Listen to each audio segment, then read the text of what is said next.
بسم اللہ والحمد للہ والصلاة والسلام علی سید رسول اللہ اما بعد فاعوذ باللہ من الشیطان الرجیم بسم اللہ الرحمن الرحیم ولا تلقوا بأیدیکم الی التہلکہ واحسنوا ان اللہ یحب المحسنین وقال تعالی فی مکان آخر ولا تقتلوا انفسکم ان اللہ کان بکم رحیما صدق اللہ المولانا العظیم وصدق رسولہ النبی الکریم ونحن علی ذلک لمن الشاہدین والشاکرین والحمد للہ رب العالمین۔ برادران ملت اسلامیہ، جیسا کہ ہم سبھی کو معلوم ہے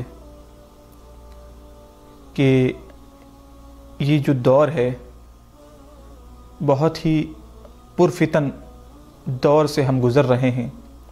صرف ہمارا ہی ملک نہیں بلکہ پوری دنیا، قریب 200 ملک اس مصیبت کی زد میں آ چکے ہیں۔ جی ہاں، میں کورونا وائرس کی بات کر رہا ہوں، اور اسی کے تعلق سے آج میں نے اس ویڈیو کو آپ کے لیے بنایا ہے، اور کچھ قرآن کی آیات اور احادیث کو میں نے یہاں پر جمع کیا ہے، اور انشاءاللہ تعالی انہی احادیث کو میں آپ کے سامنے ذکر کروں گا، کیونکہ آج کل سوشل میڈیا کا دور ہے، تو آپ تمام نیوز چینلز، اخبار، جرائد، مجلات میں یہ ساری خبریں دن بھر سنتے ہی رہتے ہیں، اور واٹس ایپ، فیس بک، انسٹاگرام، ٹویٹر، ان تمام سوشل میڈیا کی ایپس پر آپ ان تمام خبروں کو دیکھتے اور پڑھتے رہتے ہیں، اور رومرز نے بھی بازار کو گرم کر رکھا ہے۔ جھوٹی افواہوں کو پھیلا کر نئی باتوں کو جنم دیا جاتا ہے۔ لہٰذا اسی کے تعلق سے میں اس ویڈیو کو بنا رہا ہوں، چونکہ ہمارے ملک میں لاک ڈاؤن کیا گیا ہے، تو وہ لاک ڈاؤن کس حد تک درست ہے، اور کیا نبی اکرم صلی اللہ علیہ وسلم نے کبھی احادیث میں لاک ڈاؤن کا ذکر کیا ہے،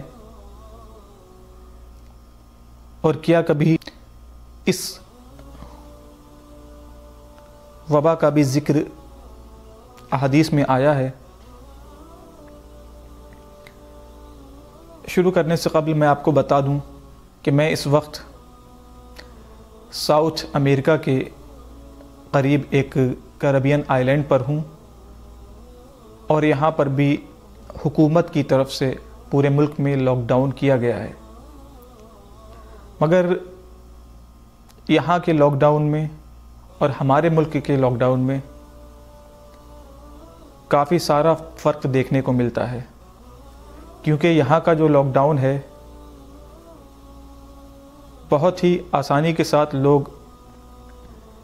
اس لاک ڈاؤن کے رولز کو فالو کرتے ہیں، اسی لیے یہاں کی جو حالات ہوتے ہیں وہ انڈر کنٹرول ہوتے ہیں۔ لیکن ہمارے ملک کے جو حالات ہوتے ہیں، جو سچویشن ہوتی ہے، وہ کنٹرول کے باہر ہوتی ہے۔ کیوں؟ اس کی وجہ صاف ہے، کیونکہ ہم لوگ رولز کو فالو کرنے کے بجائے اس کے اپوزٹ ایکشن لیتے ہیں، جس کے نتیجے میں حکومت نے بھی بہت سخت رویہ اپنا کر اس لاک ڈاؤن کو کرفیو میں تبدیل کر دیا۔ حالانکہ یہ لاک ڈاؤن جو تھا وہ ہماری سیفٹی اور ہماری حفاظت کے لیے تھا، اور اس وائرس سے ہمیں بچاؤ کے لیے یہ لاک ڈاؤن ہمارے ملک میں لگایا گیا تھا۔ مگر ہم نے اپنی لاپرواہی کا ثبوت دیتے ہوئے اس بات کو ثابت کر دیا کہ ہمیں کسی بھی رول سے کوئی فرق نہیں پڑتا۔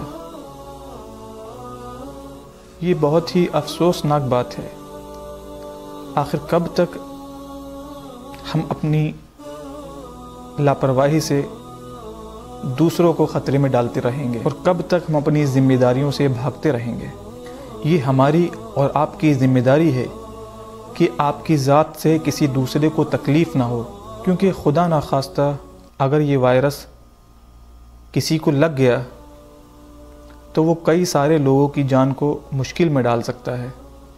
حالانکہ قرآن کا فرمان ہے، جو آیت کریمہ میں نے ابتدا میں تلاوت کی تھی ولا تلقوا بأیدیکم الی التہلکہ، حالانکہ یہ قرآن کا فرمان بھی ہے کہ اپنے آپ کو جان بوجھ کر ہلاکت میں نہ ڈالو، اور ایک دوسری آیت ولا تقتلوا انفسکم، اور اپنے آپ کو قتل نہ کرو۔ تو یہ دونوں آیتیں اس بات پر دلالت کرتی ہیں کہ اگر آپ جان بوجھ کر اس کورونا وائرس سے افیکٹڈ ہوں گے تو آپ قرآن کے بھی خلاف کر رہے ہیں، کیونکہ ہم جان بوجھ کر ایسا کر رہے ہیں۔ اور حدیث میں بھی نبی پاک نے ایسے مشکل حالات میں لاک ڈاؤن کا حکم دیا تھا، وہ بھی اب سے 1400 سال قبل۔ آئیے ان احادیث کا جائزہ لیتے ہیں۔ عن عائشہ رضی اللہ تعالی عنہ زوج النبی صلی اللہ علیہ وسلم قالت سألت رسول اللہ صلی اللہ علیہ وسلم عن الطاعون، یعنی سیدہ عائشہ سے روایت ہے کہ میں نے رسول اللہ صلی اللہ تعالی علیہ وسلم سے طاعون کے بارے میں پوچھا تو آپ صلی اللہ تعالی علیہ وسلم نے فرمایا انہو عذاب،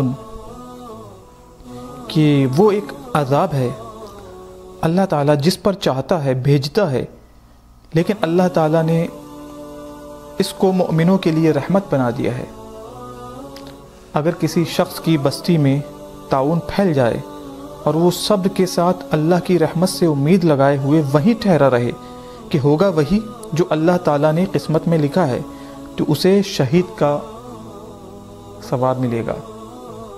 آئیے ایک اور حدیث کے بارے میں جانتے ہیں۔ رسول اللہ صلی اللہ علیہ وسلم نے طاعون کا ذکر کیا اور فرمایا کہ یہ ایک عذاب ہے جس کے ذریعے بعض امتوں کو عذاب دیا گیا تھا، اس کے بعد اس کا کچھ حصہ باقی رہ گیا ہے، اور وہ کبھی چلا جاتا ہے اور کبھی واپس آ جاتا ہے۔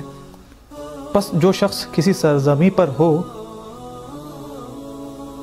اور اس سرزمین پر اس کے پھیلنے کی خبر سن لے تو وہاں نہ جائے، لیکن اگر کوئی کسی ایسی جگہ ہو جہاں پر یہ وبا پھیل گئی ہے تو وہاں سے بھاگے بھی نہ۔ یہ تمام احادیث اس بات پر دلالت کرتی ہیں کہ حضور اکرم صلی اللہ تعالی علیہ وسلم نے خود ان مواقع پر لاک ڈاؤن کرنے کا حکم دیا کہ جس جگہ یہ وبا پھیلی ہوئی ہے وہاں پر لاک ڈاؤن کر دیا جائے، وہاں پر کوئی شخص باہر سے نہ جائے، اور جو شخص اس علاقے کے اندر ہے وہ وہیں پر اپنے اپنے گھروں میں رہیں، وہ باہر نہ نکلیں۔ تو اس کا معنی صاف ہے کہ حضور اکرم صلی اللہ تعالی وسلم نے بھی 1400 سال قبل لاک ڈاؤن کا حکم دیا تھا۔ آئیے اب بات کرتے ہیں نماز با جماعت کے تعلق سے، کیونکہ یہاں پر یہ مسئلہ بھی قابل غور ہے۔ ایسی حالت اور ایسی سچویشن کو مد نظر رکھتے ہوئے دنیا کے تمام علماء نے فتوے جاری کیے ہیں کہ لوگ اپنے اپنے گھروں میں نماز ادا کر سکتے ہیں۔ آئیے احادیث کی روشنی میں اس مسئلے کو بھی دیکھا جائے۔ کچھ احادیث میں نے نقل کی ہیں یہاں پر، تو احادیث کا میں ترجمہ آپ کو بتا دیتا ہوں۔ خطبنا ابن عباس فی یوم ذی ردع فأمر المؤذن لما بلغ حی علی الصلاۃ قال قل الصلاۃ فی الرحال۔ ہمیں ایک دن حضرت ابن عباس رضی اللہ تعالیٰ عنہ نے جبکہ بارش کی وجہ سے کیچڑ ہو رہی تھی خطبہ سنایا، پھر مؤذن کو حکم دیا کہ جب وہ حی علی الصلاۃ پر پہنچے تو آپ نے فرمایا کہ آج یوں پکارو الصلاۃ فی الرحال، کہ نماز اپنی قیام گاہوں میں پڑھیں۔ تو یہ بھی صحابہ کرام سے اور حضور سے ثابت ہے۔ آئیے ایک اور حدیث میں نقل کرتا ہوں۔ حضرت ابن عمر سے روایت ہے کہ انہوں نے ایک رات جب سردی تھی اور ٹھنڈی ہوا چل رہی تھی اذان کہی، پھر فرمایا سن لو اپنے گھروں میں نماز پڑھو۔ پھر فرمایا کہ رسول اللہ صلی اللہ علیہ وسلم سرد اور برسات والی رات مؤذن کو حکم فرمایا کرتے تھے کہ وہ کہے اپنے گھروں میں نماز پڑھو۔ آخر میں چلتے چلتے ایک مسئلہ اور میں آپ کو بتا دوں، یہ مسئلہ اس وقت بحث کا موضوع بنا ہوا ہے کہ کیا کوئی بیماری ایک سے دوسرے کو لگ سکتی ہے؟ پہلے ہمیں بیماریوں کے اقسام جاننا ہوں گے۔ بیماریاں دو قسم کی ہوتی ہیں، ایک وہ بیماری جس کے جراثیم ایک شخص سے کسی دوسرے شخص میں منتقل ہو سکتے ہیں، اور دوسری وہ بیماری جو کسی ایک شخص سے دوسرے میں منتقل نہیں ہوتی۔ مگر ہمیں یہ خیال رکھنا ہوگا، پہلی قسم جو کہ جس کے جراثیم ایک شخص سے دوسرے شخص میں منتقل ہو سکتے ہیں، یہ بھی مشیت الہی، یعنی بغیر اللہ کی مرضی کے کوئی بھی شخص بیمار نہیں ہو سکتا۔ تو اللہ تعالیٰ نے ان جراثیم کو حکم دیا ہے کہ وہ کسی شخص میں منتقل ہو سکتے ہیں۔ اب وہ لوگ جو یہ سمجھتے ہیں کہ ہم تو بہت نیک ہیں، ہم کو تو یہ بیماری لگ نہیں سکتی، اس کے تعلق سے بھی میں آپ کو ایک حدیث آپ تک پہنچا دیتا ہوں۔ صحیح بخاری کی حدیث ہے، حدیث نمبر 7108۔ حدثنا عبداللہ بن عثمان اخبرنا عبداللہ اخبرنا یونس عن الزہری اخبرنی حمزہ بن عبداللہ بن عمر انہ سمع ابن عمر رضی اللہ عنہما یقول قال رسول اللہ صلی اللہ علیہ وسلم اذا انزل اللہ بقوم عذابا اصاب العذاب من کان فیہم ثم بعثوا علی اعمالہم، یعنی رسول اللہ صلی اللہ علیہ وسلم نے فرمایا جب اللہ کسی قوم پر عذاب نازل فرماتا ہے تو عذاب ان سب لوگوں پر آتا ہے جو اس قوم میں ہوتے ہیں، پھر انہیں ان کے اعمال کے مطابق اٹھایا جائے گا۔ تو کوئی بھی شخص اس غفلت میں نہ رہے کہ وہ اس وبا سے بچ سکتا ہے۔ اگر اللہ چاہے گا تو یقیناً یہ بیماری اس کے قریب نہ آئے گی، اور اگر اللہ کی مرضی یہی ہے کہ وہ اس بیماری میں مبتلا ہو تو اسے کوئی بچا نہیں سکتا۔ بس ہمیں اور آپ کو چاہیے کہ ہم اس عذاب سے اس کی پناہ مانگیں، اور اللہ ہمیں جلد از جلد اس سے نجات عطا فرمائے۔